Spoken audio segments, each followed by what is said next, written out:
नमस्कार दोस्तों। हम लोग एस के पांडे जी की पुस्तक के माध्यम से प्राचीन भारत को इतिहास को कवर करना कंटिन्यू किए हुए हैं और इसके अंतर्गत हम लोग ताम्र पाषाणिक संस्कृति को देख रहे थे। ताम्र पाषाणिक संस्कृति में हम लोगों ने देखा था दक्षिण भारत की ताम्र पाषाणिक संस्कृति को। आज का जो हमारा टॉपिक स्टार्ट होगा वो होगा मालवा वाले क्षेत्र में जो ताम्र पाषाणिक संस्कृतियां विकसित हुई हैं उनके बारे में बात करेंगे आज के वीडियो में। और उसके आगे जो महाराष्ट्र में और इसके बाद पूर्वी भारत में और उत्तरी गंगा के मैदान में, इन सब क्षेत्रों में जितनी ताम्र पाषाणिक संस्कृतियां विकसित हुई हैं, इन सभी ताम्र पाषाणिक संस्कृतियों पे बात करते हुए हम लोग बात करेंगे कि ताम्र पाषाणिक संस्कृति का महत्व क्या है। ठीक है, तो इतना बात करने के साथ ही हम लोगों का ताम्र पाषाण नामक लेशन खत्म हो जाएगा। उसके बाद हम लोग स्टार्ट करेंगे सिंधु घाटी की सभ्यता। तो चलिए शुरू करते हैं। हम लोग देखते हैं मालवा वाले क्षेत्र में ताम्र पाषाण संस्कृति का क्या हालचाल रहा था। तो यहाँ यानी कि मालवा वाले क्षेत्र में ताम्र पाषाणिक संस्कृति मूलतः नर्मदा नदी में विकसित हुई है।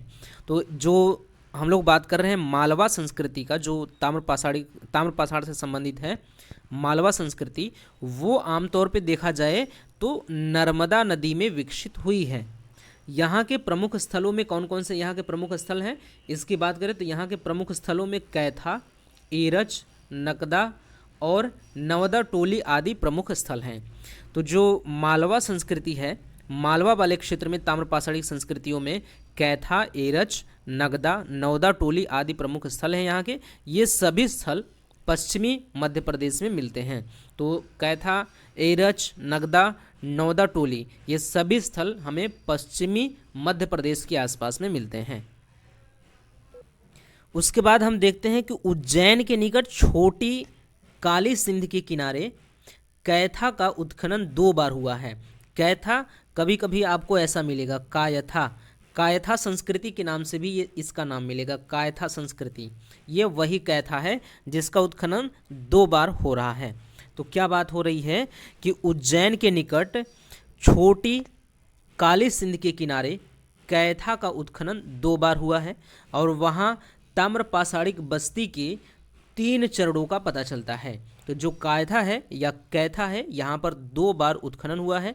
यह एक ताम्र पाषाणिक संस्कृति का पूरा स्थल है। यहाँ पर 2 बार उत्खनन हुआ है और यहाँ पर 3 चरण मिले हैं। ताम्र पाषाण कालीन बस्ती के 3 चरण यहाँ पर मिले हैं। पहले चरण की बात करें तो पहला चरण जो है वो 2400 ईसा पूर्व यानी कि 2400 ईसा पूर्व से 2120 ईसा पूर्व के बीच में पहला चरण रहा है। दूसरे चरण की बात करें तो जो दूसरा चरण है वो 2100 ईसा पूर्व से लगा करके 1800 ईसा पूर्व के बीच रहा है। जबकि तीसरे चरण की बात करें तो तीसरा चरण 1800 ईसा पूर्व से लेकर के 1500 ईसा पूर्व के बीच में रहा है। ये 1500 ईसा पूर्व तक आ जाएगा, यानी कि कहाँ तक आ जाएगा, वैदिक काल जहाँ से स्टार्ट होता है वहाँ तक के डेट तक ये आ जाता है। तो जो कायथा है, कायथा के बारे में बताया जा रहा है कि यहाँ पे 3 बार उत्खनन हुआ है। कहाँ कितनी बार? 3 बार उत्खनन हुआ है, 2 बार यहाँ पे उत्खनन हुआ है और 3 चरणों का पता चला है। ताम्र पाषाणिक बस्ती से संबंधित 3 चरण का पता चला है। पहला चरण क्या है? 2400 ईसा पूर्व से 2120 ईसा पूर्व। दूसरे चरण में बताया जा रहा है कि 2100 से लेकर 1800 ईसा पूर्व के बीच में रहा दूसरा चरण। तीसरा चरण 1800 ईसा पूर्व से लेकर के 1500 ईसा पूर्व के बीच में रहा है। कायथा संस्कृति हड़प्पा संस्कृति की कनिष्ठ समकालीन मानी जाती है। यहाँ के कुछ मृदभांडों पर प्राक का हड़प्पाई प्रभाव तथा कुछ पर हड़प्पाई प्रभाव भी देखने को मिलता है। ठीक है, तो यहाँ पे क्या बताया जा रहा है कि यहाँ के कुछ मृदभांड जो हैं मिट्टी के बर्तनों पर प्राक का हड़प्पाई प्रभाव भी मिलते हैं और कुछ पर हड़प्पाई प्रभाव भी देखने को मिलते हैं। कायथा के एक घर में तांबे के 29 कंगन, 2 अद्वितीय ढंग की कुल्हाड़ियाँ प्राप्त हुई हैं। तो 29 कंगन कायथा में एक घर कायथा की खुदाई से एक घर मिला है। उस घर में तांबे के 29 कंगन मिले हैं और 2 अद्वितीय प्रकार की कुल्हाड़ियाँ भी पाई गई हैं। इसी स्थल से एक है पत्थर का नाम है स्टेटाइट और दूसरे पत्थर का नाम है कैमेलियन। क्या नाम है? कैमेलियन। एक पत्थर का नाम है स्टेटाइट और दूसरे पत्थर का नाम है कैमेलियन। तो इसी स्थल से जहाँ से 29 कंगन मिले हैं एक घर में, उसी स्थल से स्टेटाइट और कैमेलियन जैसे उत्कृष्ट पत्थरों की गोलियों की हार एक पात्र में पाए गए हैं। तो स्टेटाइट और कैमेलियन पत्थर है, इस पत्थर की गोलियां बनाई गई, उस गोलियों से बनाया गया हार और उस हार को रखा गया था एक पात्र में, वो पात्र वहाँ से मिला हुआ है। ठीक है, एक बार और समझिए। एक घर है, ये जो कायथा है, कायथा में खुदाई से एक घर मिला है। उस घर में एक जगह पे 29 कंगन मिले हैं जिनका निर्माण तांबे से किया गया है। वहीं पर 2 अद्वितीय ढंग की कुल्हाड़ियाँ भी प्राप्त हुई हैं। यहीं से स्टेटाइट और कैमेलियन प्रकार के पत्थर से के पत्थर से कुछ गोलियां बनाई गई थी और उस गोलियों से माला बनाया गया था और वो माला एक पात्र में यानी कि एक बर्तन में रखा हुआ मिला है। इससे पता चलता है कि इस संस्कृति के लोग अमीर थे।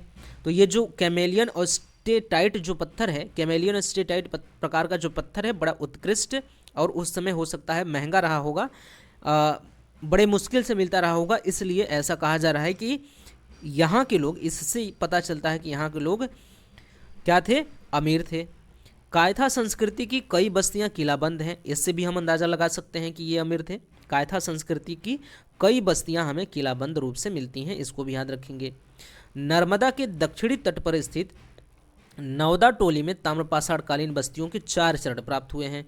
तो नर्मदा के दक्षिण में एक स्थित स्थल है, उसका नाम है नवदा टोली।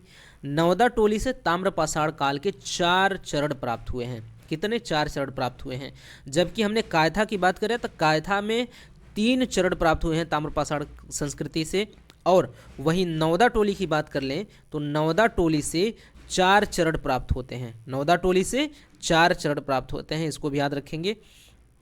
और इसका काल जो चारों चरण का सम्मिलित काल है 2020 ईसा पूर्व से लेकर के 1660 ईसा पूर्व के बीच में पड़ता है। इन चारों चरणों को मिला लिया जाए तो यहाँ के कुछ विशेषता विचित्र काले व लाल मृदभांड हैं।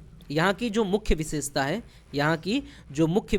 है वो ये है, कहाँ की? नवदा टोली की बात हो रही है। नवदा टोली की जो मुख्य विशेषता है वो काले चित्रित, वो विशेषता क्या है कि काले व लाल मृदभांड है।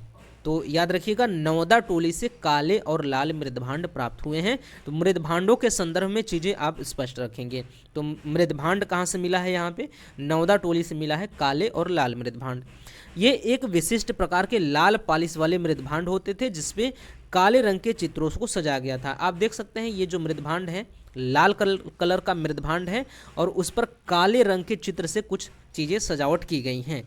तो वही बताया जा रहा है कि ये जो काले और लाल मृदभांड हैं ये एक विशिष्ट प्रकार के लाल पालिश वाले मृदभांड होते थे। कलर इनका लाल होता था और उन पर काले रंग के चित्रों से सजावट किया गया होता था। ये था काले लाल मृदभांड। वहाँ पे इन्हें मालवा मृदभांड की संज्ञा दी गई थी। महत्वपूर्ण लाइन है, यहाँ पे याद रखिएगा। इसको क्या कहा गया? इसको मालवा मृदभांड भी कहा गया है। जो काले लाल मृदभांड हैं उनको मालवा मृदभांड कहा गया था क्योंकि सामान्यतः मालवा से ही प्राप्त होते हैं ये। तो इन्हें मालवा मृदभांड की संज्ञा दी गई है।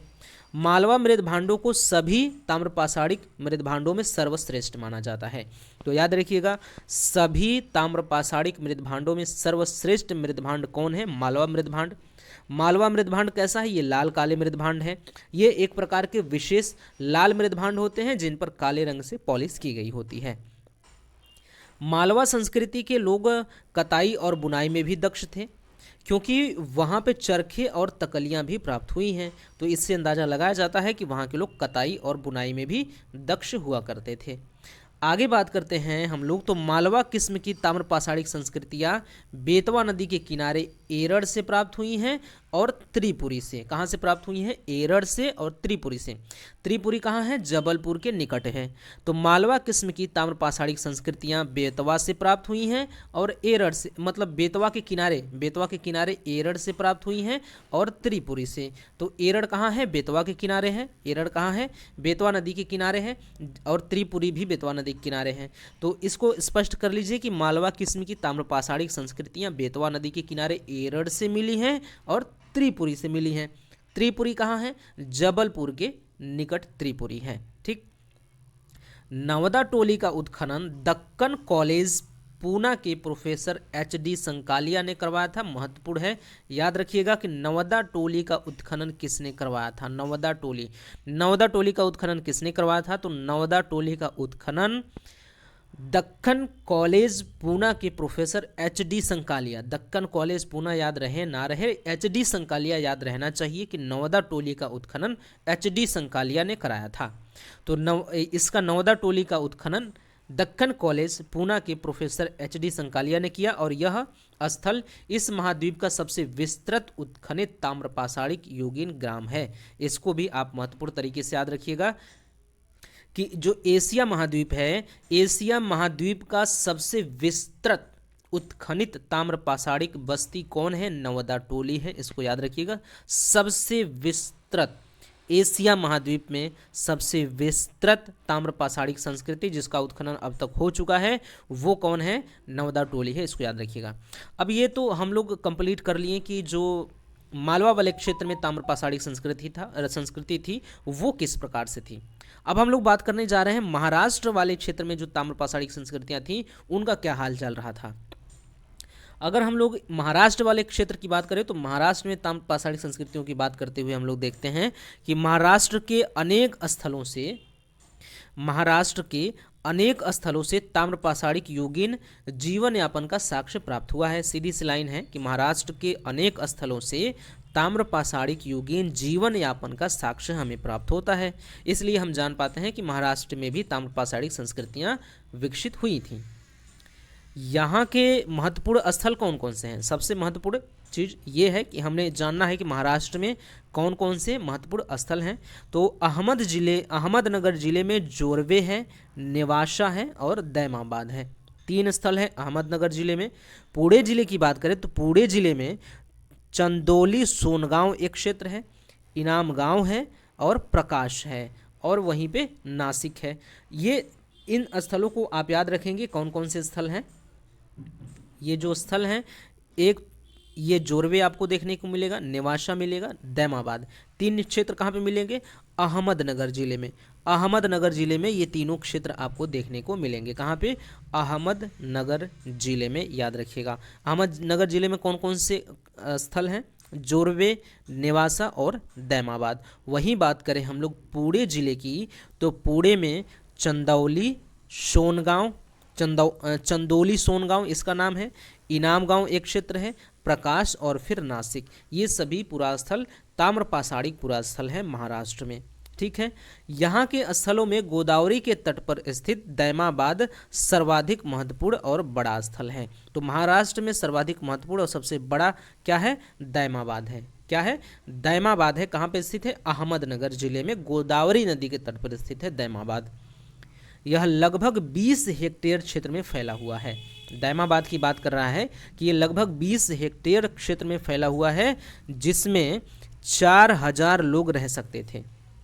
कितने लोग रह सकते थे? 4000 लोग यहाँ पे निवास कर सकते थे। यहाँ तांबे के साथ साथ बड़ी संख्या में कांसे की वस्तुएं प्राप्त हुई हैं।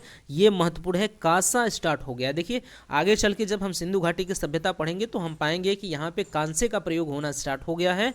तांबे में टिन में तांबा मिलाकर के कांसा तैयार करना स्टार्ट कर दिए सिंधु घाटी सभ्यता के लोग। इसलिए हम लोग सिंधु घाटी सभ्यता को कांस्य युगीन सभ्यता के नाम से भी जानते हैं।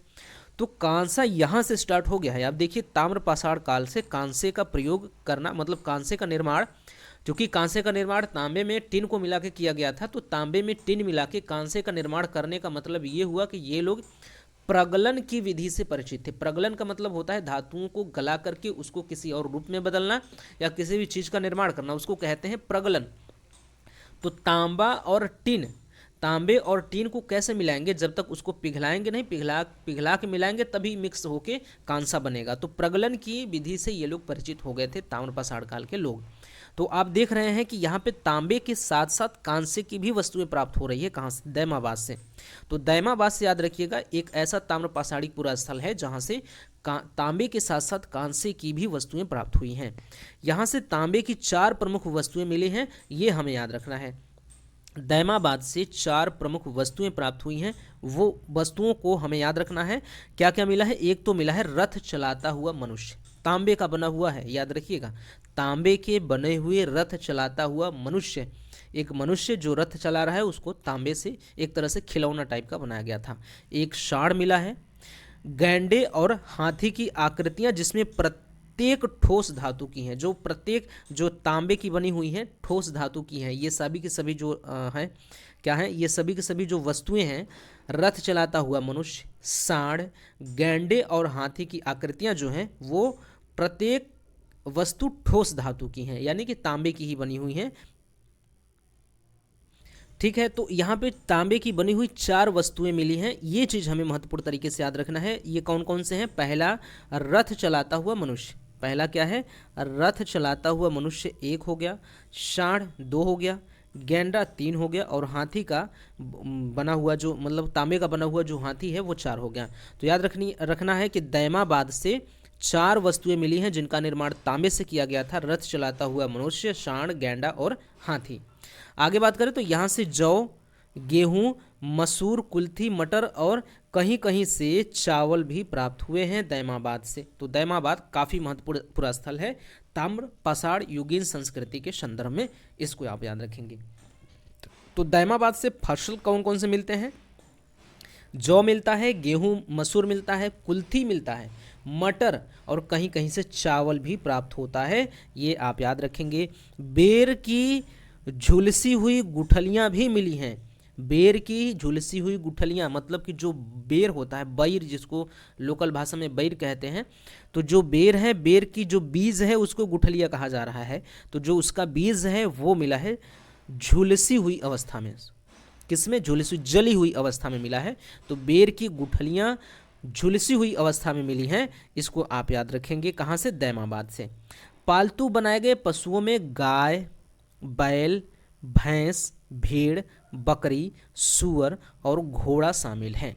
तो दैमाबाद से इन सारी महाराष्ट्र की जो ताम्रपाषाणिक संस्कृतियां हैं उनमें भी बात कर लें, विशेषकर दैमाबाद की भी बात कर लें, तो भी यहाँ से पालतू बनाए गए पशुओं में कौन कौन से पशु मिलते हैं? गाय मिलती है, बैल मिलता है, भैंस, भेड़, बकरी, सूअर भी मिलते हैं। तो याद रखिएगा। तो घोड़ा का साक्ष्य हमें सिंधु घाटी सभ्यता में आगे चल के बताया जाएगा कि नहीं मिलता है, लेकिन कहीं कहीं जैसे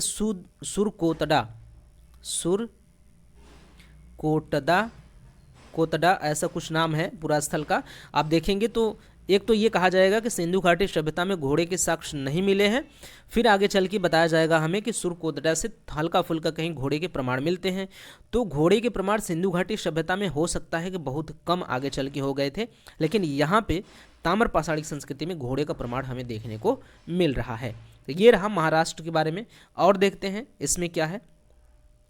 महाराष्ट्र में तो मृड़ मूर्तियों में मातृ देवी के अनेक रूप मिलते हैं। जो मृड़ मूर्ति, मृड़ मतलब मिट्टी, मूर्ति मतलब मिट्टी, तो मतलब मिट्टी के बनी हुई मूर्तियां जो हैं उनमें मातृ देवी के अनेक रूप मिलते हैं।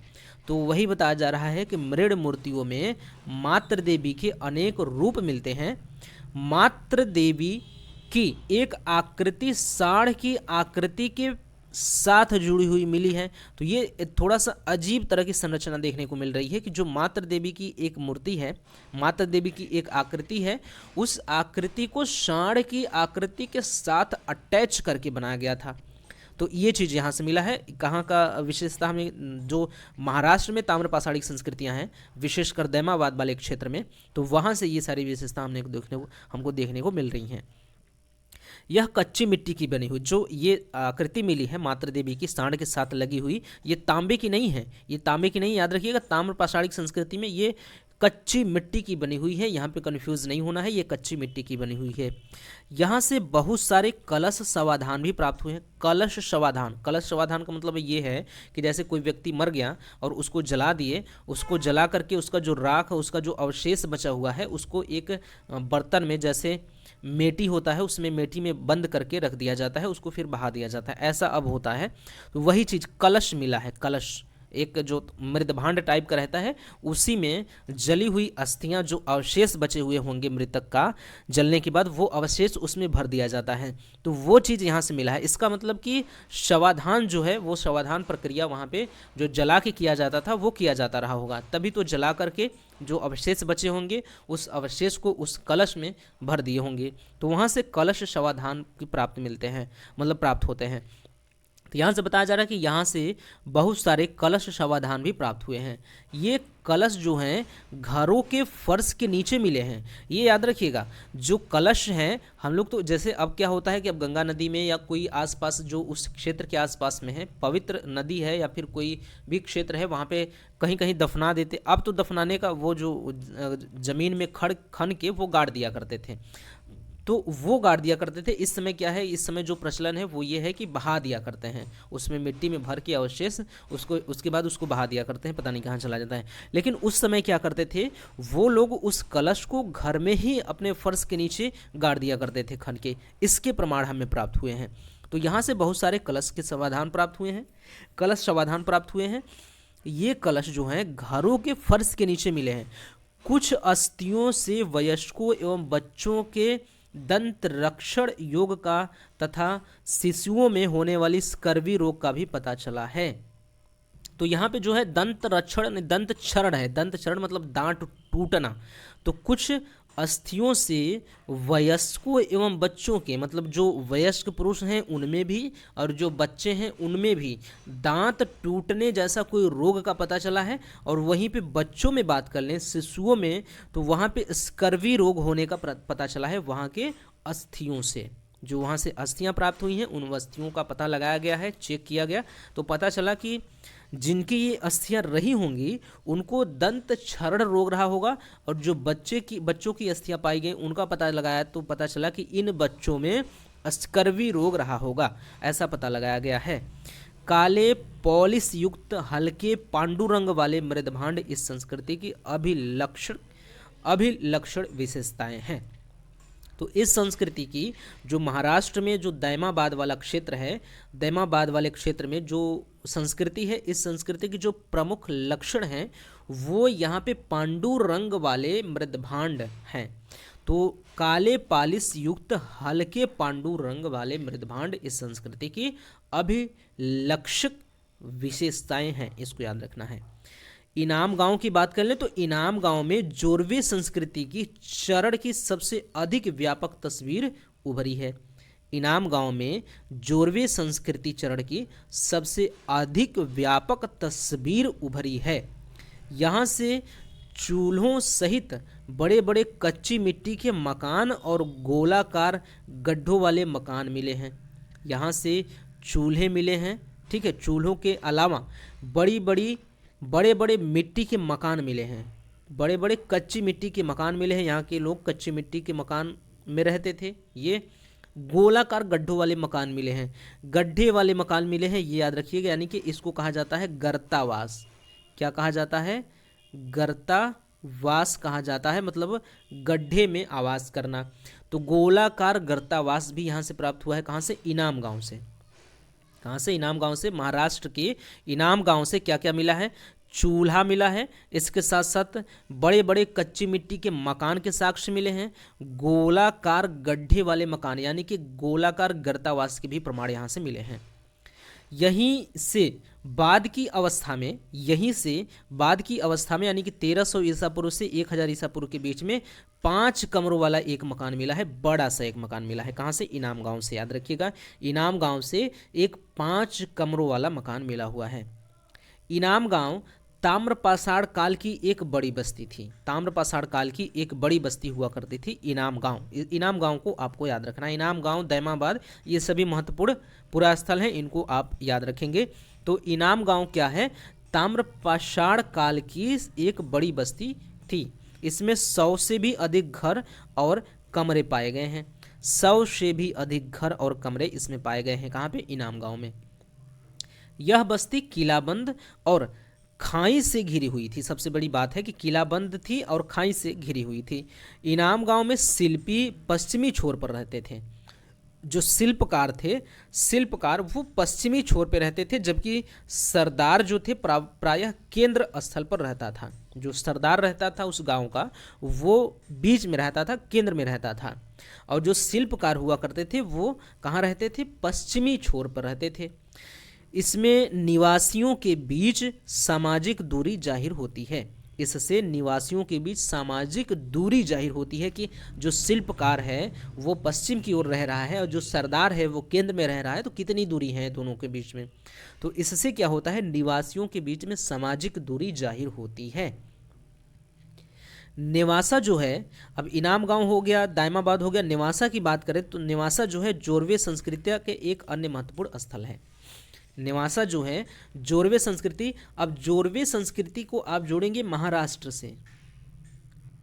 किससे आप जोड़ेंगे? इसको जोड़ेंगे महाराष्ट्र से। तो जोरवे संस्कृति का जो विकास हुआ है, जो ताम्रपाषाणिक संस्कृति है, तो जोरवे संस्कृति का जो विकास हुआ है महाराष्ट्र वाले क्षेत्र में, तो महाराष्ट्र वाले क्षेत्र के ताम्रपाषाणिक संस्कृति को जोरवे संस्कृति कहा जाता है। सीधी सी बात है, इसको याद रखेंगे आप कि जो महाराष्ट्र वाले क्षेत्र में ताम्रपाषाणिक संस्कृति रही उसको हम लोग जोरवे संस्कृति के नाम से जानते हैं। तो नेवासा जो है महाराष्ट्र का एक पुरास्थल है, ताम्रपाषाणिक पुरास्थल है। तो नेवासा जो है जोरवे संस्कृति का एक अन्य महत्वपूर्ण स्थल है, एक अन्य महत्वपूर्ण पुरास्थल है। यहाँ से पटसन का साक्ष्य मिला है, याद रखिए। पटसन, पटसन क्या होता है? इसके जो पटसन है, पटसन के छाल से रस्सी बनाई जाती थी। तो रस्सी बनाने का क्या काम हो सकता था? पशुओं को बांध के रखना, और भी चीज़ें, जैसे कोई फसल उगा रहे हैं, धान उगा रहे हैं या गेहूं उगा रहे हैं, तो उसको गट्ठर के रूप में बांधना, रस्सी का प्रयोग हो सकता था। तो इस प्रकार से पटसन का प्रयोग, पटसन का साक्ष्य मिला है। पटसन के छाल से उसको खींच करके उससे रस्सी बनाया जाता है और कुछ चीज़ बांधने के काम में आता है। तो यहाँ से कहाँ से? नेवासा से पटसन के प्रमाण मिलते हैं। नेवासा से ही नए दानिक मृदभांड, कहाँ से? नए दानिक मृदभांड के साक्ष्य मिले हैं। ये आप महत्वपूर्ण तरीके से याद रखिएगा कि नए दानिक मृदभांड के प्रमाण कहाँ से मिले हैं? नेवासा से मिले हैं। जोरवे संस्कृति का से संबंधित है नए दानिक मृदभांड, इसको भी याद रखेंगे। ये मृदभांड लाल तल पर काली डिजाइन वाले चाक निर्मित बर्तन होते थे। तो जो नैदानिक मृदभांड था वो चाक से बनाया जाता था, हाथ से नहीं, चाक से बनाया जाता था। जो कुम्हार का चाक होता है उस चाक से ये निर्मित हुआ करता था नैदानिक मृदभांड। तो ये मृदभांड लाल तल बनाया जाता था। तो लाल तल पर काली डिजाइन वाले होते थे, यह चाक से बने होते थे। और इनका एक विशिष्ट नमूना टोटीदार तथा नवतली बर्तन है। तो टोटीदार भी बनाया जाता था। टोटी मतलब कि ऐसे करके, क्या उसको ढकेल करके, झुका करके पानी निकालने की प्रक्रिया बंद करने के लिए टोटी, मतलब वो जैसे रखा हुआ है वैसे रखा ही रहे, टोटी खोल के उसमें से पानी निकाल लिया जाए। ऐसे ढार कर, ढकेल कर, उसको झुका करके उससे पानी निकालने की प्रक्रिया नहीं की जाती थी। तो टोटीदार बर्तन यहाँ से मिले हैं। जो मृदभांड है, टोटीदार मृदभांड यहाँ से मिला है, आप देख सकते हैं। मृदभांड की जो डिज़ाइन है बहुधा ज्यामिति है, ज़्यादातर ज्यामिति मिली है इसका डिज़ाइन, जिसमें तिरछी समानांतर रेखाओं का प्रयोग किया गया है। ठीक है, अब बात करें तो जो जोरवे संस्कृति है, जोरवे संस्कृति के लोग मृतक को अस्थि कलश में रखकर अपने घर की फर्श के अंदर दक्षिण स्थिति में गाड़ देते थे। तो दक्षिण में गाड़ते थे, अपने घर के दक्षिण दिशा में वो गाड़ देते थे। घर में ही अपने किसी भी मृतक का जो अस्थि है, अस्थि को कलश में रखकर अपने घर के फर्श में ही दक्षिण दिशा में गाड़ देते थे। कब्र में मिट्टी की हाड़ियाँ और तांबे की कुछ वस्तुएं भी मिल जाती थीं, जो परलोक में मृतक के इस्तेमाल के लिए होती थी। तो ऐसे कह सकते हैं कि जो ताम्रपाषाण के लोग थे वो अगले जन्म में यकीन करते थे, इसलिए वो ऐसा करते थे कि जब इसका अगला जन्म होगा तो वहाँ पे इस वस्तुओं का प्रयोग करेगा ये। तो कब्र में मिट्टी की हाड़ियाँ मिली हैं और तांबे की कुछ वस्तुएं भी रखी हुई मिली हैं, इससे परलोक में मृतक के इस्तेमाल के लिए होती थी। तो ये चीज़ स्पष्ट है। तो यहाँ पे हम लोगों का हो गया मालवा संस्कृति, महाराष्ट्र में जो जोरवे संस्कृति थी वो भी कंप्लीट हो गई। अब हम लोग बात करेंगे दक्षिण भारत में ताम्रपाषाणिक संस्कृति का क्या हाल चल रहा है। ठीक है, तो दक्षिण भारत में ताम्रपाषाणिक संस्कृति कैसी रही है? इस क्षेत्र में स्थित ग्राम्य जीवन की आधार रेखा और नवपाषाण संस्कृति से प्राप्त होती है। इस क्षेत्र में स्थित ग्राम्य जीवन की आधार रेखा जो है वह नवपाषाण संस्कृति से प्राप्त होती है, जिसके परवर्ती चरणों में कुछ ताम्रपाषाण तत्वों का संकेत मिलता है। तो यहाँ पे जो दक्षिण भारत में ग्रामीण संस्कृतियाँ मिली हैं, ग्रामीण जीवन का आधार रेखा मिला है, वो कहाँ से स्टार्ट था? नवपाषाण संस्कृति से। अब नवपाषाण संस्कृति को ही पार करते करते धीरे धीरे नवपाषाण संस्कृति के परवर्ती चरण में, यानी कि नवपाषाण काल के जो संस्कृति है उसको डाकते डाकते आगे बढ़ते बढ़ते क्या हुआ, आगे के चरणों में कुछ क्षेत्र में कुछ ताम्रपाषाण तत्वों का भी संकेत मिलने लगता है। यहाँ के जो प्रमुख स्थल है जहाँ से ताम्रपाषाण काल के संकेत मिले हैं वो हैं ब्रह्मगिरी, मस्की, पिपलीहल, उतनूर, संगनकल्लू, पय्यमपल्ली, होम्मीडे, नागार्जुनकोंडा, कोड्डेक्कम इत्यादि यहाँ के प्रमुख पुरास्थल हैं। ये ताम्रपाषाणिक पुरास्थल है दक्षिण भारत में। दक्षिण भारत में जो ताम्रपाषाणिक पुरास्थल है एक बार और पढ़ लीजिए। एक तो है ब्रह्मगिरी, क्या है? ब्रह्मगिरी। दूसरे का नाम बताया जा रहा है मस्की है, क्या है? मस्की। दो तीन तीन बार पढ़ लीजिए ताकि याद रहे। ब्रह्मगिरी है, मस्की है, फिर आप देखेंगे पिपलीहल है, क्या है? पिपलीहल। फिर क्या है? उतनूर है, उतनूर की बात हो रही है। संगनकल्लू है, यहाँ का एक प्रमुख पुरास्थल है जो ताम्रपाषाणिक पुरास्थल है, संगनकल्लू है। और आगे बात करते हैं तो पय्यमपल्ली है, क्या है? पय्यमपल्ली है। हेम्मीडे है, क्या है? हेम्मीडे। नागार्जुनकोंडा भी है दक्षिण भारत में, और कोडेक्कल भी है दक्षिण भारत में। तो दक्षिण भारत में इतने ताम्रपाषाणिक पुरास्थल हमें देखने को मिलते हैं, यानी कि इतने पुरास्थलों से हमें ताम्रपाषाणिक संस्कृति का संकेत मिलता है। कहाँ कहाँ से? ब्रह्मगिरी, मस्की, पिपलीहल, उतनूर, संगनकल्लू, पय्यमपल्ली, हेम्मीडे, नागार्जुनकोंडा, कोडेक्कल, यहाँ से हमें ताम्रपाषाणिक संस्कृति के प्रमाण मिलते हैं। दक्षिण भारत के स्वर्ण क्षेत्र का उपयोग इसी काल में हुआ है। दक्षिण भारत के स्वर्ण क्षेत्र का उपयोग इसी काल में हुआ है। खेती की फसलों में बाजरा और चना मिलता है दक्षिण भारत में। दक्षिण भारत की जो ताम्रपाषाणिक संस्कृतियां हैं वहाँ पे खेती में बाजरा और चना की खेती देखने को मिलती है। यहाँ कृषक की अपेक्षा चरवाहा संस्कृति का अधिक प्रमाण मिलता है, तो ज़्यादा खेती वेती के प्रमाण नहीं मिलेंगे। देख लें यहाँ पर बाजरा और चने के प्रमाण सिर्फ मिल रहा है, तो यहाँ कृषक की अपेक्षा जो है चरवाहा संस्कृति का अधिकतम प्रमाण मिलता है दक्षिण भारत में। ये लोग अपने मवेशियों को घरों के बाहर बांध देते थे तथा उसमें लकड़ी के डंडे की आड़ लगा दी जाती थी, ठीक है। बाड़ के भीतर लकड़े की डंडी की बाड़ लगा दी जाती थी, बाड़, आड़ नहीं बाड़। तो ये लोग अपने मवेशियों को घरों के बाहर बांध देते थे और उसमें लकड़ी के डंडों की बाड़ लगा दी जाती थी। बाड़ के भीतर जो गोबर इकट्ठा होता था उसे प्रतिवर्ष बाड़ के डंडों के साथ जला दिया जाता था। फलस्वरूप वहाँ राख का एक टीला बन गया। इन टीलों को भस्मी टीले क्या कहा जाता था? भस्मी टीले कहा गया। इन टीलों को क्या कहा गया? भस्मी टीले। तो भस्मी टीले के प्रमाण हमें दक्षिण भारत के ताम्रपाषाणिक संस्कृति से मिलते हैं। भस्मी टीले के प्रमाण दक्षिण भारत के ताम्रपाषाणिक संस्कृतियों से हमें देखने को मिलता है। अब हम लोग बात करें पूर्वी भारत में क्या है। पूर्वी भारत में अगर हम लोग बात करें तो यहाँ के कुछ ताम्रपाषाणिक स्थल थे, जैसे बिहार में चिरांद, सोनुवार, सोनपुर और ताराबीह। पश्चिमी बंगाल में पांडु राजा रणीबी, क्या है? पांडु राजा रणीबी और महिषदल, क्या है? पूर्वी भारत के क्षेत्र की बात हो रही है। पूर्वी भारत में जो ताम्रपाषाणिक पुरास्थल हैं उसकी बात करें तो बिहार में क्या क्या है? चिरांद है, सोनुवार है, सोनपुर है और क्या है? ताराबीह है। अब पश्चिम बंगाल की बात करें तो पांडुरा राजढीबी है, पांडुरा राजढीबी, पढ़ाई वाला ढ है, राजढीबी,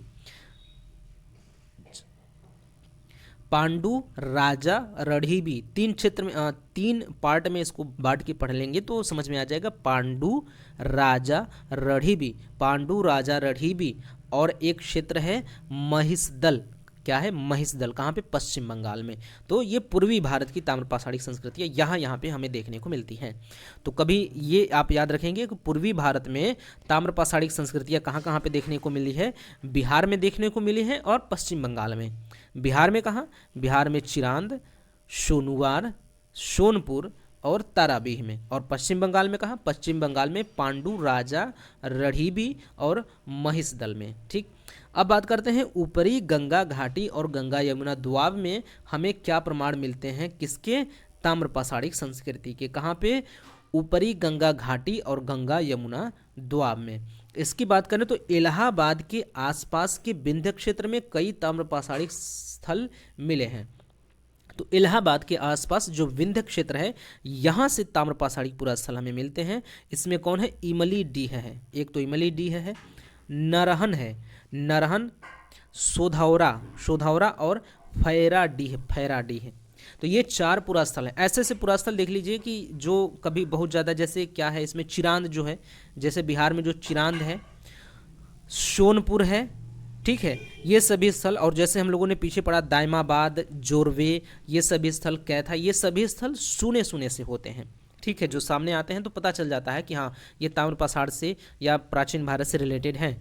लेकिन जो जैसे इमली डीह हो गया, इमली डीह, नरहन हो गया, सोधौरा हो गया, फैराडीह हो गया, तो ये सभी स्थल आमतौर पे बहुत ज़्यादा सुने सुने से नहीं लगते हैं। इसलिए जब सभी पूरा स्थल का नाम सामने आता है तो वो अपरिचित सा लगता है, स्ट्रेंजर सा लगता है।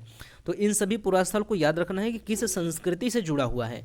बस इतना याद रखना है कि ताम्र पाषाणिक संस्कृति से जुड़ा हुआ है। उससे ज़्यादा थोड़ा सा आगे बढ़ के ये याद रखना है कि ताम्र पाषाणिक संस्कृति में ऊपरी गंगा घाटी और यमुना दोआब वाले क्षेत्र में, ऊपरी गंगा घाटी और यमुना दोआब के क्षेत्र में ये सभी पुरा स्थल हैं। तो यह बताया जा रहा है कि इलाहाबाद के आसपास विंध्य क्षेत्र में कई ताम्र पाषाणिक पुरा स्थल मिले हैं, जैसे इमली डीह, नरहन, सोधौरा, फैराडीह का इसमें विशेष उल्लेखनीय है। साई पाई नामक एक पुरा स्थल है, इसको भी याद रखेंगे। साई पाई नामक एक स्थल पर एक तलवार और एक मत्स्य भाले का सिरा मिला है। मत्स्य भाले का मतलब कि एक ऐसा भाला जिससे मछली मारा जाता हो, मछलियों को मारने वाला जो भाला है, उस भाले का सिरा यहाँ से मिला है। कहाँ पे? साई पाई नामक ताम्र पाषाणिक पुरा स्थल से, जिनका गोरुवर्णी मृदभांड से सीधा संबंध देखा गया है, जिनका गोरुवर्णी मृदभांड से सीधा संबंध देखा गया है। तो साई पाई पुरा स्थल आप याद रखेंगे। तो कुल मिला के इसमें जो याद रखना है वो याद रखना है कि इमली डीह एक पुरा स्थल है ताम्र पाषाणिक, नरहन एक पुरा स्थल है ताम्र पाषाणिक, सोधौरा एक ताम्र पाषाणिक पुरा स्थल है, फैराडीह एक ताम्र पाषाणिक पुरा स्थल है, साई पाई एक ताम्र पाषाणिक पुरा स्थल है। ये कहाँ पे? ऊपरी गंगा घाटी और गंगा यमुना दोआब वाले क्षेत्र की बात हो रही है। अब हम लोग बात करेंगे ताम्र पाषाणिक संस्कृति का महत्व। ताम्र पाषाणिक संस्कृति का महत्व, ताम्र पाषाण काल की संस्कृतियों के महत्व की चर्चा करते हुए हम लोग आगे बढ़ेंगे, सिंधु घाटी सभ्यता को पढ़ना स्टार्ट करेंगे। तो इसमें हम देखते हैं कि परवर्ती काल में भारतीय संस्कृति के विकास के क्रम में, परवर्ती काल में भारतीय संस्कृति के विकास के क्रम में ताम्र पाषाणिक संस्कृतियों का बहुत महत्व है। क्या बताया जा रहा है कि परवर्ती काल में भारतीय संस्कृति के विकास में, याद रखिएगा, भारतीय संस्कृति के विकास में बड़ी बात हो रही है। ताम्र पाषाणिक संस्कृति का जो महत्व है वो बहुत बड़ा महत्व बताया जा रहा है कि परवर्ती काल में भारतीय संस्कृति के विकास के क्रम में जो ताम्र पाषाणिक संस्कृतियां हैं उनका बहुत महत्वपूर्ण योगदान रहा है। संपूर्ण भारत में ग्रामीण कृषक समुदायों का गठन इसी काल में हुआ। पूरे भारत में अगर ग्रामीण कृषक समुदाय की बात करें, जो ग्रामीण विकास, जैसे पहले ग्राम होगा फिर तो शहर का बसाव होगा, तो अगर ग्रामीण विकास ताम्र पाषाणिक संस्कृति में हो रहा है, इसका मतलब ताम्र पाषाणिक संस्कृतियां जो शहर हैं, शहर के निर्माण की भूमिका तैयार कर रही हैं, शहर के निर्माण की भूमिका तैयार कर रही हैं ताम्र पाषाणिक संस्कृतियाँ। क्योंकि जो ताम्र पाषाणिक संस्कृतियाँ हैं वो ग्रामीण संस्कृतियाँ हैं, और ग्रामीण संस्कृतियों से ही आगे बढ़ के शहरी संस्कृति का निर्माण होता है। अर्बन सिविलाइजेशन का जो निर्माण है वो रूरल सिविलाइजेशन से ही होता है, ग्रामीण संस्कृतियों से ही, ग्रामीण सभ्यताओं से ही आगे बढ़ते बढ़ते शहरी सभ्यताओं का विकास होता है। तो ग्रामीण संस्कृतियों का पालन पोषण यही ताम्र पाषाणिक संस्कृतियां कर रही हैं। तो इन्हीं के चलते फिर आगे चल के क्या होगा? शहरों का विकास होगा। तो वही चीज़ बताया जा रहा है कि संपूर्ण भारत में ग्रामीण कृषक समुदायों का गठन इसी काल में हुआ। इसी काल में आधुनिक भारतीय ग्रामीण समाज की नींव भी पड़ी।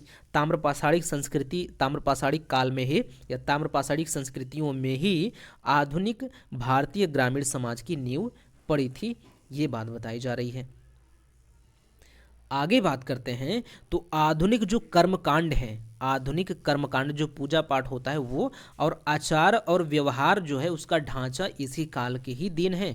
तो जो ताम्रपाषाणिक संस्कृति है, ताम्रपाषाण काल है, उसी की देन है कि जो आधुनिक जो कर्मकांड है, जो पूजा पाठ वगैरह होता है, और जो आचार व्यवहार है आजकल का आधुनिक आचार व्यवहार है, ये सभी आचार व्यवहार कहाँ से? ताम्रपाषाणिक संस्कृतियों से ही निकल के आते हैं। तो ये महत्व है ताम्रपाषाणिक संस्कृति का। अगर ताम्रपाषाणिक संस्कृतियों के महत्व को अगर आपको लिखने को मिल जाए तो आप इस तरह से आप दे सकते हैं। तो आधुनिक कर्मकांड और आचार व्यवहारों का ढांचा भी इसी काल की ही देन है। इस काल की शव संस्कार विधियां भिन्न भिन्न थीं। इस काल की शव संस्कार विधियां मतलब कि शवों को दफनाने की विधियां जो थी, शवाधान की विधियां जो थी, वो नाना प्रकार की, भिन्न भिन्न प्रकार की, अलग अलग प्रकार की थी, डिफरेंट टाइप की थी। महाराष्ट्र में मृतक जो है उत्तर दक्षिण दिशा में रखा जाता था। महाराष्ट्र की बात करें तो महाराष्ट्र वाले क्षेत्र में जो ताम्रपाषाणिक संस्कृतियां हैं, उसके लोग जो है मृतक को उत्तर दक्षिण दिशा में रखते थे। किस दिशा में? उत्तर में सिर, दक्षिण में पैर। उत्तर दक्षिण का मतलब उत्तर में सिर, दक्षिण में पैर रखा जाता था। किंतु दक्षिण भारत में पूरब और पश्चिम दिशा में, यानी कि पूरब में सिर और पश्चिम में पैर। पूरब पश्चिम में आज भी देखेंगे उत्तर भारत में आप देखेंगे आजकल का जो है पूरब और पश्चिम में ऐसा रखा जाता है। और पश्चिमी भारत में लगभग संपूर्ण यानी कि विस्तीर्ण शवाधान प्रचलित था, जबकि पूर्वी भारत में अधिकांश शवाधान फ्रैक्शनल वेरियल इन ताम्रपाषाणिक संस्कृतियों की सबसे प्रमुख विशेषता है। इनके विशिष्ट प्रकार के चित्रित मृदभांड कायथा संस्कृति अपने उन मजबूत लाल लेप वाले मृदभांडों के लिए प्रसिद्ध हैं, जिन पर चॉकलेटी रंग के सतह चॉकलेटी रंग से तरह तरह के चित्र बने हुए हैं। देखिए ये चीज़ यहाँ से हम लोग स्पष्ट करते हैं फिर से। देखिए पहले इसको हम लोग डिलीट करते हैं, यहाँ से इरेज करते हैं। ठीक, इरेज हो गया। अब देखिए क्या बताया जा रहा है हम लोगों को। यहाँ तक तो हो गया, दक्षिण भारत में पश्चिम दिशा में, यहाँ तक हम लोगों को कंप्लीट हो गया। ठीक है, आधुनिक कर्मकांड और आचार व्यवहारों का ढांचा भी इसी काल की देन है, मतलब ताम्रपाषाणिक संस्कृतियों की देन है। इस काल की शव संस्कार विधियां विभिन्न प्रकार की पाई जाती हैं। जैसे महाराष्ट्र में मृतक को उत्तर दक्षिण दिशा में लिटाया जाता था, किंतु दक्षिण भारत में मृतक को पूर्व पश्चिम की दिशा में लिटाया जाता था। पश्चिम भारत में लगभग संपूर्ण शवाधान प्रचलित था। तो पश्चिम भारत की बात करें तो यहाँ पे संपूर्ण शवाधान प्रचलित था। ठीक है, अब क्या है, पूर्वी भारत में आंशिक शवाधान प्रचलित था। यहाँ पे फुल स्टॉप है। आंशिक शवाधान मतलब फ्रैक्शनल वेरियल, तो इसको आप छोड़ दीजिए। अब देखिए पश्चिमी भारत में संपूर्ण शवाधान, यानी शवाधान लिखा है, शवाधान होना चाहिए। ठीक है, शवाधान है यहाँ पे, शवाधान। तो पश्चिमी भारत में लगभग संपूर्ण शवाधान प्रचलित था। पश्चिमी भारत में संपूर्ण शवाधान मतलब दफनाना, जलाना, फेंकना, ये सभी शवाधान कहाँ थे? पश्चिमी भारत में प्रचलित थे। जबकि पूर्वी भारत में आंशिक शवाधान प्रचलित था। पूर्वी भारत में आंशिक शवाधान प्रचलित था। अब इसके आगे क्या बताया जा रहा है कि इन जो ताम्रपाषाणिक संस्कृतियां हैं, इन संस्कृतियों के सबसे प्रमुख जो विशेषता है उनके विशिष्ट प्रकार के चित्रित मृदभांड। जो ताम्रपाषाणिक संस्कृतियां हैं, ताम्रपाषाणिक संस्कृतियों की अगर ऐसे प्रश्न ऑप्शनल में भी पूछ ले कि ताम्रपाषाणिक संस्कृतियों की सबसे विशिष्ट प्रकार की विशेषता क्या है, तो वहाँ के चित्रित मृदभांड विशिष्ट प्रकार की विशेषता है। इसको आप याद रखेंगे। तो उनके जो विशिष्ट प्रकार के चित्रित मृदभांड हैं, ये यहाँ की विशिष्ट विशेषता थी। तो चित्रित मृदभांड कायथा संस्कृति अपने उन मजबूत लाल लेप वाले मृदभांड के लिए प्रसिद्ध है। कायथा संस्कृति की बात करें तो जो कायथा संस्कृति है, यहाँ पे फुल स्टॉप लगा दें मृदभांड के बाद। अब आगे चलेंगे तो मिलेगा कायथा संस्कृति अपने मजबूत लाल लेप वाले मृदभांडों के लिए प्रसिद्ध है, जिन पर चॉकलेटी रंग से तरह तरह के चित्र बने हुए हैं। तो जो कायथा संस्कृति है, कायथा संस्कृति किस लिए प्रसिद्ध है? अपने लाल मजबूत लाल लेप वाले मृदभांड। लाल लेप का मृदभांड एक ऐसा मृदभांड जिसको लाल रंग से रंगा गया हो, मजबूत हो, उसके लिए प्रसिद्ध है। और उन मृद भांडों पे चॉकलेटी रंग के तरह तरह के चित्र बनाए हुए होते थे, ये चीज़ बताया जा रहा है। तो इस संस्कृति की एक अन्य विशेषता है लाल रंग से चित्रित पांडु भांड। पांडु भांड यानी कि भांड भांड भांड मतलब कि मिट्टी के बर्तन, यानी कि जो गगरी होता है, गगरी, ठिल्ली। उत्तर भारत में विशेषकर उत्तर प्रदेश और बिहार में ठिल्ली, गगरी, मेटी ऐसा कुछ करके बोलते हैं, तो उसकी बात हो रही है। तो जो इस संस्कृति की एक अन्य विशेषता है, यह लाल रंग से चित्रित पांडु भांड यानी कि वो जो बर्तन है उसकी बात हो रही है, वो यहाँ की प्रमुख विशेषता थी। आहार संस्कृति वाले लोग काले लाल रंग के बर्तन बनाते थे जो सफ़ेद डिजाइनों से सजे हुए होते थे। तो आहार संस्कृति की क्या बात हो रही है कि जो आहार संस्कृति के लोग थे वो लोग काले लाल रंग के बर्तन बनाते थे जो सफ़ेद डिजाइन से सजे हुए होते थे, सफ़ेद डिजाइन से वो सजाते थे। मालवा के जो बर्तन हैं वो बनावट में कुछ अनगढ़ होते थे, लेकिन उन पर मोटा लेप लगा है जिनकी सतह पर लाल या काले रंग के डिजाइन बने होते थे।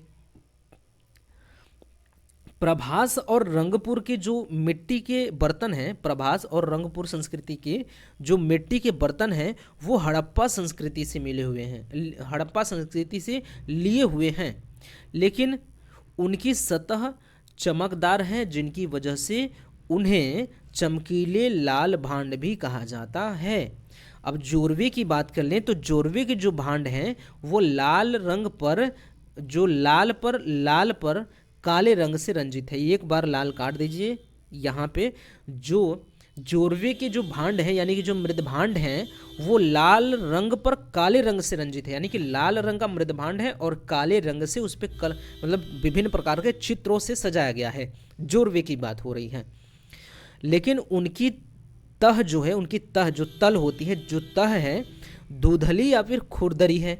इन मृद भांडों में साधारण तस्तरियाँ, टोटीदार कलश, डंडीदार चषक यानी कि प्याले जो होते हैं डंडेदार जैसे प्याले जो होते हैं, चषक प्याले, साधारण कटोरे, बड़े संचय पात्र और टोटीदार पात्र एवं कटोरे हैं इसमें शामिल हैं। ये थी उनकी विशेषता, उनकी ताम्र पाषाणिक संस्कृति से संबंधित। ताम्र पाषाणिक संस्कृति की बात कर लें तो ताम्र पाषाणिक संस्कृति के लोग नरकुल और मिट्टी के गारे से आयताकार और वृत्ताकार घर बनाते थे। मिट्टी का गारा का मतलब मिट्टी को क्या करके, मिट्टी में पानी डाल के उसको थोड़ा सा टाइट रहने देते हैं और उससे ऐसा इतना टाइट रहने देते हैं कि जैसे आटा गूंथते हैं तो उतना टाइट रहता है। आटा को अगर कोई शेप दे दें और शेप देते देते उसी पे रखते रखते एक ऊंचा सा दीवार जैसा खड़ा कर दें तो वैसे ही आटा तो मतलब मान लीजिए कि फैल जाएगा, वजन पाएगा, लेकिन मिट्टी क्या है, आप रख देंगे सूख जाएगा, कल फिर उस पर रख देंगे फिर सूख जाएगा, फिर उस पर रख देंगे फिर सूख जाएगा, तो ऐसे पूरा एक दीवार खड़ा हो जाएगा। तो ऐसे ताम्र पाषाणिक संस्कृति के जो लोग हैं नरकुल और मिट्टी के गारे यानी कि गीली मिट्टी से आयताकार और वृत्ताकार घर बनाते थे। गेहूं और जौ की खेती मालवा क्षेत्र में की जाती थी। मालवा क्षेत्र में गेहूं और जौ की खेती की जाती थी, ये याद रखना है आपको। चावल जो है इनाम गांव और आहाड़ की खुदाई के स्थलों से पाया गया है। चावल कहाँ से पाया गया है? इनाम गांव और आहाड़ संस्कृति और इनाम गांव से। तो आहाड़ से और इनाम गांव से चावल के साक्ष्य मिले हैं, जबकि गेहूं के साक्ष्य हमें मालवा से प्राप्त हुए हैं। ये लोग ज्वार और बाजरा भी उगाते थे और कुल्थी, रागी, हरे मटर, मसूर और हरे व काले चनों की खेती भी ये लोग किया करते थे। ताम्रपाषाण काल के लोग, ये लोग आपस में व्यापारिक क्रियाकलापों से भी जुड़े हुए थे। ये लोग व्यापार वाणिज्य भी किया करते थे। कंगन, चूड़ियाँ बनाने के लिए सीपियाँ और कौड़ियाँ सौराष्ट्र के समुद्र तट से व्यापार के जरिए अन्य ताम्रपाषाणिक क्षेत्र में भेजी जाती थी। तो आयात निर्यात भी हो रहा है, आप देख रहे हैं, आयात अंतर आयात हो रहा है, अपने क्षेत्र में ही आयात हो रहा है लेकिन हो रहा है आयात निर्यात। तो कंगन और चूड़ियाँ बनाने के लिए सीपियाँ लगती थी, कौड़ियाँ लगती थी। तो ये कहाँ से आता था? सौराष्ट्र के समुद्र तट से व्यापार के जरिए और अन्य ताम्रपाषाणिक क्षेत्रों में भेजी जाती थी। इसी प्रकार सोना और हाथी के दांत भी टेक्कल कोट्टा यानी कि कर्नाटक की बात हो रही है, कर्नाटक से जोरवे संस्कृति वाले लोगों के पास आया होगा। तो जो टेक्कल कोटा है, कर्नाटक वाला क्षेत्र है, उस क्षेत्र से बताया जा रहा है कि सोना और हाथी दांत और जोरवे संस्कृति की लोग लाए होंगे। तो बताया जा रहा है कि जो जोरवे संस्कृति है, ताम्र पाषाणिक संस्कृति जोरवे है, जोरवे संस्कृति के लोग जो सोना और हाथी का दांत है उसको कर्नाटक वाले क्षेत्र से आयात किए थे, ऐसा प्रमाण मिलता है। इसी प्रकार जो राज पीपल यानी गुजरात है, गुजरात से ऊपर रत्नों का व्यापार भी विभिन्न क्षेत्रों के साथ होता था। तो जो विभिन्न अन्य ताम्र पाषाणिक संस्कृतियां थीं वो लोग गुजरात से यानी कि राज पीपला से यानी कि गुजरात से ऊपर रत्न भी मंगाया करते थे, ये चीज़ बताया जा रहा है। धर्म के द्वारा सभी ताम्र पाषाणिक संस्कृति आपस में जुड़ी हुई थी। धर्म के द्वारा सभी ताम्र पाषाणिक संस्कृतियां आपस में क्या हुई थी, जुड़ी हुई थी। उनमें मातृ देवी और वृषभ की पूजा प्रचलित थी। तो आप याद रखें कि मातृ देवी और वृषभ की पूजा महत्वपूर्ण है। ताम्र पाषाणिक संस्कृति में मातृ देवी और वृषभ की पूजा हो रही है। आगे चल के आप देखेंगे कि सिंधु घाटी सभ्यता में भी मातृ देवी और वृषभ की पूजा आपको देखने को मिलेंगी। एक सिंघीय बैल की, वृषभ मतलब बैल आप लगा सकते हैं, तो एक सिंघीय बैल की पूजा देखने को मिलेगी। और एक महत्वपूर्ण पशु, एक महत्वपूर्ण देवता के रूप में उभरेगा सिंधु घाटी सभ्यता में, ये एक सिंघीय बैल जो है वो। तो अब बताया जा रहा है कि यहाँ पे मातृ देवी की पूजा और वृषभ की पूजा की जाती थी ताम्रपाषाण काल में, ये महत्वपूर्ण है, याद रखिएगा। ताम्रपाषाण काल में भी मातृ देवी की पूजा और वृषभ की पूजा होती थी। तो ऐसा एक स्टेटमेंट भी दे सकता है कभी न कभी कि जो मातृ देवी की पूजा है वो या तो फिर सिंधु घाटी सभ्यता के लोग ही मातृ देवी से परिचित थे। सिंधु घाटी सभ्यता के लोग से पहले जो के लोग थे, पाषाण काल के लोग, ताम्र पाषाण काल के लोग, ये मातृ देवी से परिचित नहीं थे। तो ये स्टेटमेंट गलत हो जाएगा इस तरह का अगर स्टेटमेंट बनेगा। लेकिन ऐसा देखने को मिलेगा कि जैसे सिंधु घाटी सभ्यता के लोगों ने ही मातृ देवी की मूर्ति को ईजाद किया, यहाँ से स्टार्ट किया है, ऐसा देखने को हमको लगेगा, ऐसा देखने में या समझने में ऐसा लगेगा। लेकिन आपको ये चीज़ याद रहेगा, तो याद रहेगा कि नहीं, ताम्र पाषाण काल के लोग भी मातृ देवी की पूजा किया करते थे। साथ ही साथ वृषभ देव की भी पूजा यहाँ पे प्रचलित थी। मालवा में वृषभ पूजा बोलबाला था, यहाँ पे फुल स्टॉप लग गया है इसीलिए कंफ्यूजन हो गया। मालवा में वृषभ पूजा का जो था वो बोलबाला था। मालवा क्षेत्र जो है, मालवा क्षेत्र में वृषभ पूजा का बोलबाला था। तो मालवा एक ताम्रपाषाणिक संस्कृति पुरास्थल है। तो मालवा वाले ताम्रपाषाणिक संस्कृति से या मालवा वाले क्षेत्र में जो ताम्रपाषाणिक संस्कृतियां थी वहाँ पे वृषभ पूजा का बोलबाला था। दैमाबाद से एक पात्र पर की गई चित्रकारी में एक देवता की बाघों जैसे जंतुओं और मोर जैसे पक्षियों से घिरा हुआ दिखाया गया है। तो क्या बताया जा रहा है कि कहाँ से हम लोगों को देखना है, दैमाबाद, यहाँ से जो बताया जा रहा है कि दैमाबाद, यहाँ पे देखिए आपको लाल से दिख रहा होगा, लाल से घिरा हुआ दैमाबाद। दैमाबाद से एक पात्र प्राप्त हुआ है, मतलब एक ऐसा चित्र, एक पात्र प्राप्त हुआ है, एक बर्तन टाइप का कुछ प्राप्त हुआ है, उस पर एक चित्रकारी, एक देवता की चित्रकारी की गई है। दैमाबाद से एक पात्र प्राप्त हुआ है, उस पात्र पे एक देवता की चित्रकारी की गई है और उस देवता के चारों ओर देवता को बाघ जैसे जंतुओं से और मोर जैसे पक्षियों से घिरा हुआ दिखाया गया है उस चित्र में। कुछ विद्वान इसकी तुलना शिव पशुपति से करते हैं, कुछ लोग इसकी तुलना शिव पशुपति से करते हैं। उत्तरकालीन जोरवे संस्कृति के स्थल इनाम गांव के पूरा स्थल पर अनेक सिर कटी छोटी छोटी मूर्तियां मिली हैं। उत्तरकालीन जोरवे संस्कृति के स्थल से, जोरवे संस्कृति के स्थल कौन है, इनाम गांव है। जोरवे संस्कृति से जुड़ा हुआ स्थल एक है इनाम गांव, ठीक है। उत्तरकालीन जोरवे संस्कृति से संबंधित एक ताम्रपाषाणिक पुरास्थल है जिसका नाम है इनाम गांव और इस इनाम गांव से अनेक सिरकटी छोटी मूर्तियां मिली हैं। सिर कटी हुई छोटी छोटी मूर्तियां मिली हैं यहाँ से। उनकी तुलना महाभारत की देवी वीशिरा से की गई है। इसको आप महत्वपूर्ण तरीके से याद रखेंगे, महाभारत की देवी वीशिरा से की गई है। महाभारत की देवी वीशिरा से उसकी तुलना की गई है। इनाम गांव से जो सिर कटी छोटी छोटी मूर्तियां मिली हैं, अनेक मूर्तियां सिर कटी मिली हैं छोटी छोटी, तो उनका जो तुलना है वो महाभारत की वीशिरा की देवी से की गई है। महाभारत की इसकी तुलना महाभारत की देवी वीशिरा से की गई है। बड़ी संख्या में अग्नि कुंड के मिलने से अग्नि पूजा का भी अनुमान लगाया जाता है। तो अग्नि पूजा का भी प्रारंभ हो गया था ताम्रपाषाण काल में, अग्नि पूजा भी देखने को हमें मिलता है, ठीक है। तो अब आगे बात करते हैं कि ताम्रपाषाण युगीन कृषकों ने मिट्टी और धातु की प्रौद्योगिकी में पर्याप्त प्रगति कर ली थी। तो जो टेक्नोलॉजी है किसकी, कृषकों की मिट्टी और धातु की, कृषकों ने एक बार इसको डिलीट कर दीजिए, इरेज कर दीजिए, फिर समझ में आएगा। यहाँ पे हमें क्या बताया जा रहा है कि ताम्रपाषाणिक युगीन कृषकों ने, ताम्रपाषाण काल के जो कृषक थे उन्होंने मिट्टी और धातु, किसकी बात हो रही है, दो चीज़ों की बात हो रही है, एक तो हो रही है मिट्टी की, दूसरी बात हो रही है धातु की। तो मिट्टी और धातु की प्रौद्योगिकी में पर्याप्त प्रगति किया था इन लोगों ने। तो क्योंकि मिट्टी के बर्तन भिन्न भिन्न प्रकार के और अच्छी तरीके के बर्तन बनाना शुरू कर दिए थे, और धातुओं का प्रयोग जैसे तांबा और टिन वगैरह का प्रयोग किया जाता था। तो तांबे में कांसा मिला करके, तांबे में टिन मिला करके कांसा तैयार करना, इसका मतलब तांबे का, टिन का, कांसे का, तीनों धातुओं का प्रयोग होना स्टार्ट हो गया था। और तीनों धातुओं से विभिन्न प्रकार की अच्छी वस्तुएं भी बनाई जाती थी। तो इसलिए कहा जा रहा है कि मिट्टी और धातु की जो प्रौद्योगिकी है उसकी पर्याप्त विकास हो गया था, प्रगति हो गई थी ताम्रपाषाण काल के लोगों में।